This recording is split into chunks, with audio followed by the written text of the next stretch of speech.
Hello friends, હું છું doctor Samarth Dave, surgical oncologist at Airavat cancer hospital. શરીરના અન્ય કેન્સરની જેમ સ્તન કેન્સર પણ વારસાગત હોઈ શકે છે.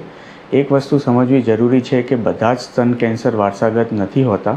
અરાઉન્ડ 5 to 10% કેસીસ જ એવા હોય છે કે જેમાં જીનેટિક લિંક કાં તો વારસાગત નેચર જોવા મળતો હોય છે. હવે એ સમજવું જરૂરી છે કે કયા કેન્સરો આપણા વારસાગત છે કે જેમાં 40થી 50 વર્ષની ઉંમરથી ઓછી ઉંમરની સ્ત્રીઓને સ્તન કેન્સર થયું હોય, કાં તો કોઈ ફેમિલીમાં એકથી વધારે ફેમિલી મેમ્બર્સને સ્તન કાં તો અંડાશયનું કેન્સર થયું હોય, કોઈ ફેમિલીમાં મેલ બ્રેસ્ટ કાર્સિનોમા જોવા મળતું હોય, કાં તો કોઈ સ્ત્રીને બંને સ્તનમાં જો કેન્સરની ગાંઠ જોવા મળતી હોય, તો એવા પેશન્ટોને વારસાગત કાં તો જીનેટિક લિંક હોવાના ચાન્સીસ વધારે હોય છે.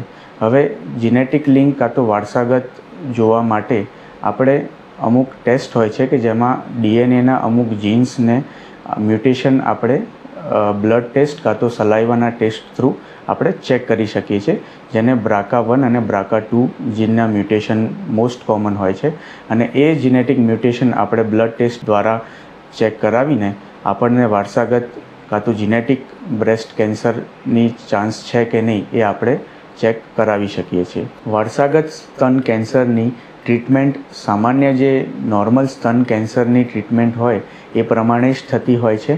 અને એમાં પણ આપણે મોસ્ટલી અમુક દર્દીઓ જો ચાહતા હોય તો રિસ્ક રિડ્યુસિંગ માસ્ટેક્ટોમી કાં તો રિસ્ક રિડ્યુસિંગ સાલ્ફિંગો ઓફરેક્ટોમી કે જેમાં અંડાશયનું કેન્સરના થવાના ચાન્સ પણ ઓછા થાય એવું ઓપરેશન આપણે કરી શકીએ છીએ. Thank you and all the best.